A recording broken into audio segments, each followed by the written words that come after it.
ಪ್ರೀತಿಯುಳ್ಳ ದೇವಜನರೇ, ನಿಮ್ಮೆಲ್ಲರಿಗೂ ಯೇಸು ಕ್ರಿಸ್ತನ ಶ್ರೇಷ್ಠವಾದ ನಾಮದಲ್ಲಿ ವಂದನೆಗಳು.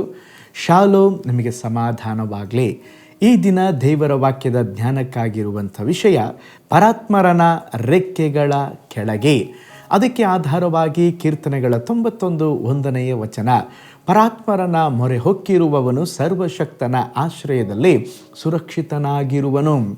ದೇವರನ್ನ ಮೊರೆ ಹೊಕ್ಕಿರುವವರು ಯಾವಾಗಲೂ ಸುರಕ್ಷಿತರಾಗಿರುವರು. ಕರ್ತನು ಒಂದು ಒಳ್ಳೆಯ ತಾಯಿಯ ಪಕ್ಷಿಯಂತೆ ಸ್ತೋತ್ರ ತನ್ನ ಮಕ್ಕಳನ್ನು ಯಾವಾಗಲೂ ಸಂರಕ್ಷಿಸಿ ಕಾಪಾಡುತ್ತಾರೆ. ದೇವರ ಆಶ್ರಯ ಅದು ಎಷ್ಟೋ ಬಲವಾದದ್ದು. ದೇವರನ್ನು ಆಶ್ರಯಿಸುವವರನ್ನು ದೇವರು ಯಾವಾಗಲೂ ಕಾದು ಕಾಪಾಡುತ್ತಾರೆ. ನೋಡ್ರಿ, 23ನೇ ಕೀರ್ತನೆಯನ್ನು ನಾವು ನೋಡುವಾಗ ದೇವರನ್ನು ಹಿಂಬಾಲಿಸುವ ಕುರಿಗಳನ್ನು ಒಬ್ಬ ಕುರುಬನಂತೆ ದೇವರು ಕಾಪಾಡುವುದನ್ನು ನಾವು ಆ ಕೀರ್ತನೆಯಲ್ಲಿ ನೋಡಲಿಕ್ಕೆ ಸಾಧ್ಯ. ಯಹೂದ್ಯ ಜನಾಂಗದವರು ಅಂದರೆ ಇಸ್ರಾಯೇಲ್ ಜನರು ಇಂದಿಗೂ ಅವರು ಮಲಗಲು ಹೋಗುವ ಮುಂಚಿತವಾಗಿ ಕುಟುಂಬ ಸಮೇತವಾಗಿ ಕೀರ್ತನೆ 91 ಓದಿ ಮಲಗುತ್ತಾರಂತೆ. ಅವರೆಲ್ಲಾದರೂ ಪ್ರಯಾಣ ಮಾಡಬೇಕಾದ್ರೆ ಈ ಕೀರ್ತನೆಯನ್ನು ಓದಿ ಪ್ರಯಾಣ ಮಾಡುತ್ತಾ ಇದ್ದಾರಂತೆ. ಹೊಸ ಒಡಂಬಡಿಕೆಯ ಕಾಲದಲ್ಲಿರುವಂಥ ನಮಗೂ ಕ್ರಿಸ್ತನ ಹೊರತು ಬೇರೆ ಯಾವ ರಕ್ಷಣೆಯೂ ಇಲ್ಲ. ಯೇಸುವಿನ ರಕ್ತದ ಕೋಟೆಯೊಳಗೆ ಇರುವಂಥ ಪ್ರತಿಯೊಬ್ಬ ವಿಶ್ವಾಸಿಗಳನ್ನು, ಸ್ತೋತ್ರ ದೈವ ಮಕ್ಕಳನ್ನು ಈ ಲೋಕದ ಅಂಧಕಾರದ ಶಕ್ತಿಗಳು ಮುಟ್ಟಲು ಸಾಧ್ಯವಿಲ್ಲ.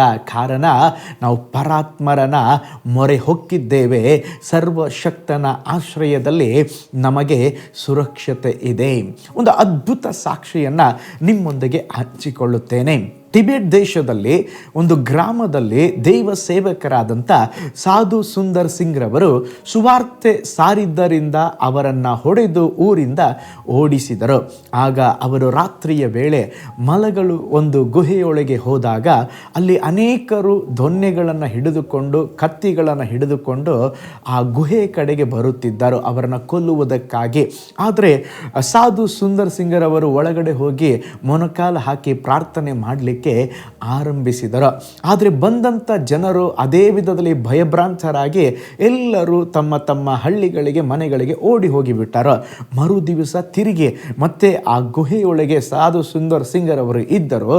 ಅವರನ್ನು ನೋಡುವುದಕ್ಕೆ ಇಡೀ ಹಳ್ಳಿಯ ಜನವೇ ಅವರ ಮುಂದೆ ಬಂತು. ಆಗ ಬಂದವರು ಕೇಳ್ತಾ ಇದ್ದಾರೆ, ನಿನ್ನೆ ನಾವು ನಿಮ್ಮ ಸುತ್ತಲೂ ಒಂದು ದೊಡ್ಡ ಸೈನ್ಯವನ್ನು ನೋಡಿದೆವು, ಪ್ರಕಾಶಿಸುವಂಥ ಮಹಾ ಶರೀರಧಾರಿಗಳನ್ನು ನೋಡಿದೆವು, ಅವರ ಮುಖ ದೇವದೂತರಂತ ಇತ್ತು. ಅವರು ಯಾರು? ನಿಮ್ಮ ಸಂಬಂಧಿಕರ ಅಥವಾ ನಿಮ್ಮ ಜನರ, ನಿಮ್ಮ ಸೈನ್ಯ ಎಂಬುದಾಗಿ ಕೇಳಿದಾಗ ಸಾಧು ಸುಂದರ್ ಸಿಂಗರವರು ಹೇಳಿದರು, ಅವರು ಬೇರೆ ಯಾರೂ ಅಲ್ಲ, ನನ್ನನ್ನು ಸಂರಕ್ಷಿಸಿ ಕಾಪಾಡುವುದಕ್ಕೆ ದೇವರು ಕಳುಹಿಸಿಕೊಟ್ಟಂಥ ಸ್ತೋತ್ರ ದೇವದೂತರು ಎಂಬುದಾಗಿ ತಿಳಿಸಿದರು. ಪ್ರೀತಿಯುಳ್ಳ ದೇವಜನರೇ, ದೇವರು ತನ್ನ ಮಕ್ಕಳನ್ನು ಅದ್ಭುತವಾಗಿ ಯಾವ ರೀತಿಯಾಗಿ ಸ್ತೋತ್ರ ಕಾದು ಕಾಪಾಡ್ತಾರೆ ನೋಡ್ರಿ. ಅದೇ ವಿಧದಲ್ಲಿ ನಿಮ್ಮ ಜೀವಿತದಲ್ಲಿ ಕೂಡ ಶೋಧನೆಗಳನ್ನು ಸಾಧನೆಗಳಾಗಿ ಮಾರ್ಪಡಿಸಲಿಕ್ಕೆ ನಮ್ಮ ದೇವರು ಶಕ್ತರಾಗಿದ್ದಾರೆ.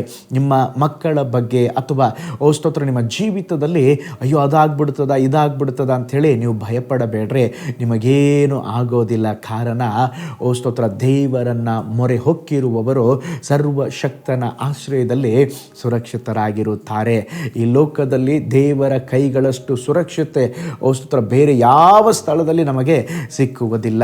ಆದುದರಿಂದ ಒಂದು ನಿಮಿಷ ನಮ್ಮ ಕಣ್ಗಳನ್ನು ಮುಚ್ಚಿ, ದೇವರೇ, ನಾನು ನಿಮ್ಮನ್ನು ದೃಷ್ಟಿಸುತ್ತೇನೆ, ನಮ್ಮನ್ನು ಕಾದು ಕಾಪಾಡಿ ಸಂರಕ್ಷಿಸಿ ನಡೆಸುವುದಕ್ಕಾಗಿ ಸ್ತೋತ್ರ. ಕರ್ತನೆ, ನಮ್ಮನ್ನು ನಮ್ಮ ಕುಟುಂಬಗಳನ್ನು ಯೋಬನ ಕುಟುಂಬದ ಸುತ್ತಲೂ ಬೇಲಿ ಹಾಕಿದ ಹಾಗೆ ನೀವು ಕಾಪಾಡುವ ದೇವರು. ಅದಕ್ಕಾಗಿ ಸ್ತೋತ್ರ. ದುಷ್ಟ ಶಕ್ತಿಗಳು ಮುಟ್ಟದ ಹಾಗೆ, ಮಾಟ ಮಂತ್ರದ ಶಕ್ತಿಗಳು ಮುಟ್ಟದ ಹಾಗೆ ನಮ್ಮನ್ನು ಕಾಪಾಡುವ ದೇವರೇ, ನಿಮಗೆ ಸ್ತೋತ್ರ.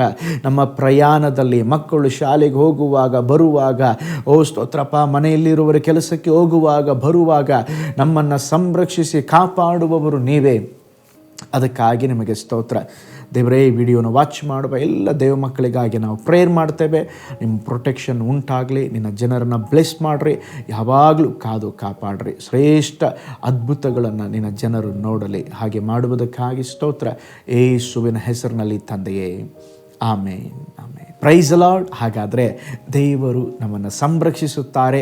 ಆ ಸಂರಕ್ಷಿಸುವ ದೇವರ ಕೈಯಲ್ಲಿ ಸ್ತೋತ್ರ ಸರ್ವಶಕ್ತನ ಆಶ್ರಯದಲ್ಲಿ ಮೊರೆ ಹೊಕ್ಕ ನಾವು ಜೀವಿಸೋಣ. ನಿಶ್ಚಯವಾಗಿ ದೇವರು ನಿಮ್ಮನ್ನು ಅದ್ಭುತವಾಗಿ ನಡೆಸ್ತಾರೆ. ನಾಳೆ ಮತ್ತೊಂದು ದೈನಂದಿನ ಜ್ಞಾನದಲ್ಲಿ ನಾನು ನಿಮ್ಮನ್ನು ಸಂಧಿಸ್ತೇನೆ. ನಾನು ನಿಮ್ಮ ಪ್ರೀತಿಯ ಸೇವಕ pastor Paul Joy. God bless you all. ಕರ್ತನಲ್ಲಿ ಪ್ರಿಯರೇ, ಈ ಸಂದೇಶ ಮತ್ತು ಪ್ರಾರ್ಥನೆ ನಿಮಗೆ ಆಶೀರ್ವಾದಕರವಾಗಿದ್ದರೆ, ದೇವರು ನಿಮ್ಮನ್ನು ಪ್ರೇರೇಪಿಸಿದರೆ, ನಂಬಿಕೆಯಿಂದ ಸಾಗುವ ಈ ಸೇವೆಗೆ ನಿಮ್ಮ ಅಮೂಲ್ಯವಾದ ಕಾಣಿಕೆಯನ್ನು ಬಿತ್ತಿರಿ. ಪ್ರೀತಿಯ ದೇವಜನರೇ, ವಾಯ್ಸ್ ಆಫ್ ಹೋಪ್ ಮಿನಿಸ್ಟ್ರಿಯ ವತಿಯಿಂದ ಕೋರಮಂಗಲದಲ್ಲಿ ಪ್ರತಿ ಭಾನುವಾರ ಬೆಳಿಗ್ಗೆ 9:30ಕ್ಕೆ ಕನ್ನಡ ಆರಾಧನೆ ನಡೆಯುತ್ತಿದೆ. ಆತ್ಮಭರಿತವಾದ ಆರಾಧನೆ, ಮನಮುಟ್ಟುವ ಸಾಕ್ಷಿ, ಬಲಪಡಿಸುವ ದೇವ ಸಂದೇಶ. ಬನ್ನಿ, ನಮ್ಮೊಂದಿಗೆ ಭಾಗಿಯಾಗಿ ಕರ್ತನನ್ನು ಆರಾಧಿಸಿರಿ. ನೂತನ ತಿಂಗಳ ಆಶೀರ್ವಾದ ಕೂಟ ಪ್ರತಿ ತಿಂಗಳು ಮೊದಲ ದಿನ ಸಂಜೆ 7 ಗಂಟೆಗೆ. ಪ್ರತಿ ತಿಂಗಳು 2ನೇ ಶನಿವಾರ ಬಿಡುಗಡೆ ಉಪವಾಸ ಪ್ರಾರ್ಥನೆ ಕೂಟ ಬೆಳಿಗ್ಗೆ 10:30ಕ್ಕೆ. ನಿಮಗಾಗಿ ಪ್ರಾರ್ಥಿಸಬೇಕೆ? ನಿಮಗೆ ಯಾವುದಾದರೂ ಪ್ರಾರ್ಥನೆ ಮನವಿಗಳು ಇರುವುದಾದರೆ ಕೆಳಗಿನ ನಂಬರಿಗೆ ಕರೆ ಮಾಡಿ ಅಥವಾ ವಾಟ್ಸಪ್ ಮಾಡಿ. ಈ ಆತ್ಮಿಕ ಸಂದೇಶಗಳು ನಿಮಗೆ ಆಶೀರ್ವಾದಕರವಾಗಿದ್ದರೆ ಲೈಕ್ ಮಾಡಿರಿ. ಇಂಥ ಅದ್ಭುತ ಸಂದೇಶ ಪ್ರತಿದಿನ ನೋಡಲು ಬಯಸುವುದಾದರೆ ಸಬ್ಸ್ಕ್ರೈಬ್ ಮಾಡಿ ಹಾಗೂ ಇತರರೊಂದಿಗೆ ಶೇರ್ ಮಾಡಿರಿ. ಕರ್ತನು ನಿಮ್ಮನ್ನು, ನಿಮ್ಮ ಕುಟುಂಬವನ್ನು ಆಶೀರ್ವದಿಸಲಿ.